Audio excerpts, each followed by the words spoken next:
भारत और न्यूजीलैंड के बीच पहले क्रिकेट टेस्ट मैच का आज तीसरा दिन था और इस तीसरे दिन के बाद जो मैच का हाल है वो ये है कि भारत अभी भी 125 रन से पीछे है और ड्राइविंग सीट पर अभी भी न्यूजीलैंड की टीम ही बैठी है।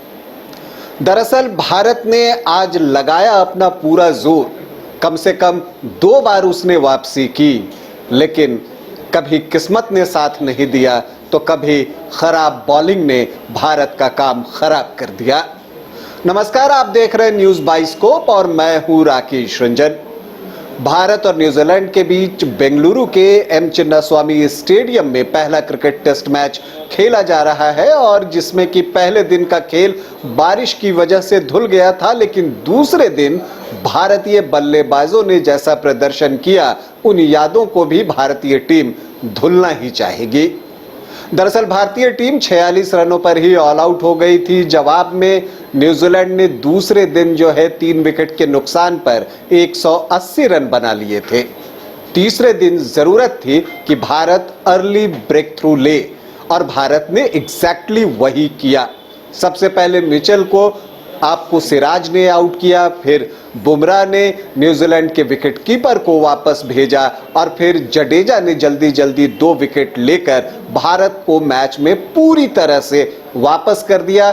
233 रन पर न्यूजीलैंड के 7 विकेट गिर चुके थे और इस वक्त ऐसा लग रहा था कि भारतीय टीम अगले 20-25 रनों में 3 विकेट लेकर न्यूजीलैंड का सफाया कर देगी, लेकिन ऐसा कुछ हुआ नहीं। सचिन रविंद्र जो कि बेंगलुरु के ही हैं लेकिन खेलते न्यूजीलैंड के लिए हैं, उन्होंने भारतीय गेंदबाजों की जमकर धुनाई की। पहले 50 रन तो उन्होंने संभल के बनाए, लेकिन 50 से 100 कैसे बना ये किसी को पता नहीं चला। अगर आप चाय पीने गए हो तो लौट कर आएंगे तो देखेंगे कि उन्होंने तो सैकड़ा जड़ दिया।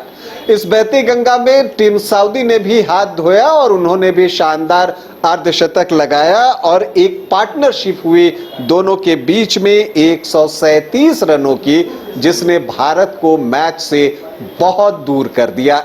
आइडियली भारतीय टीम चाहती थी कि न्यूजीलैंड की टीम 200 से 250 तक की ही लीड ले, लेकिन हुआ ठीक इसके उल्टा। वो लीड बढ़कर हो गई 356 रनों की। इसके बाद भारतीय टीम ने एक बार फिर से वापसी की कोशिश की। रोहित शर्मा और यशस्वी जायसवाल ने एक शानदार शुरुआत की और पहले विकेट के लिए 72 रन जोड़े, लेकिन यहां पर यशस्वी आउट होते हैं और थोड़ी ही देर के बाद रोहित शर्मा की भी किस्मत दगा दे जाती है। वो गेंद को डिफेंस करते हैं, गेंद रोल होता हुआ वापस विकेट पर जाकर लगता है। रोहित भौचक्के हो जाते हैं और न्यूजीलैंड के खिलाड़ी जश्न मनाने में डूब जाते हैं। इसके बाद एक पार्टनरशिप हुई विराट कोहली और सरफराज के बीच में और लगा कि सब कुछ ठीक चल रहा है। दोनों ही बहुत ही पॉजिटिव माइंडसेट के साथ बल्लेबाजी कर रहे थे और भारतीय टीम 2 विकेट के नुकसान पर जाने को आज तैयार थी, लेकिन किस्मत एक बार फिर आड़े आ गई। दिन का आखिरी गेंद था और गेंदबाज भी कोई रेगुलर गेंदबाज नहीं थे, फिलिप्स थे।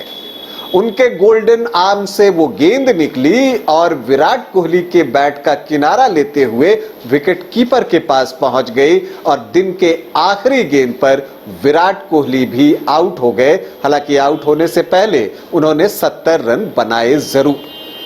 अब खेल के चौथे दिन भारतीय टीम को क्या कुछ करने की दरकार है, तो सबसे बड़ी जरूरत तो ये है, बल्कि यूं कह लें कि जो सबसे बड़ा सवाल है कि आप न्यूजीलैंड को चौथी पारी में कम से कम 150 से 200 रन का तो लीड देना चाहेंगे, लेकिन इसके लिए भारतीय टीम को क्या करना होगा। अभी भी टीम इंडिया 125 रन पीछे है, तो मतलब ये है कि आपको 275 से 300 रन और बनाने हैं और अगर ये रन आप बनाते हैं तो इसके लिए कम से कम आपको चौथे दिन टी तक बल्लेबाजी करनी होगी। तो क्या भारतीय बल्लेबाज ऐसा कर पाएंगे, क्योंकि 3 विकेट गिर चुके हैं और उसमें टॉप के 3 बल्लेबाज हैं, यशस्वी जायसवाल, रोहित शर्मा और विराट कोहली। ऋषभ पंत बल्लेबाजी के लिए आएंगे या नहीं आएंगे ये पता नहीं। आपको दूसरे दिन गेंद उनके उसी टखने पर जाकर लगी थी जिसका कि ऑपरेशन हुआ था एक्सीडेंट के बाद और वो चोट उभर आई थी। हालांकि आज वो बैटिंग का अभ्यास करते हुए दिखे जरूर। तो हम कामना करते हैं कि भारतीय टीम चौथे दिन शानदार बल्लेबाजी करे और इससे भी ज्यादा कामना तो हम इस बात की करते हैं कि किस्मत थोड़ा भारत के पक्ष में भी आए। और अगर ऐसा होता है और भारतीय टीम 150 से 200 रन का लीड न्यूजीलैंड को दे देती है तो मैच का फैसला कुछ भी हो सकता है। तो फिंगर क्रॉस रखिए, भारतीय टीम के लिए शुभकामनाएं दीजिए और मुझे दीजिए इजाजत। अभी के लिए इतना ही। नमस्कार।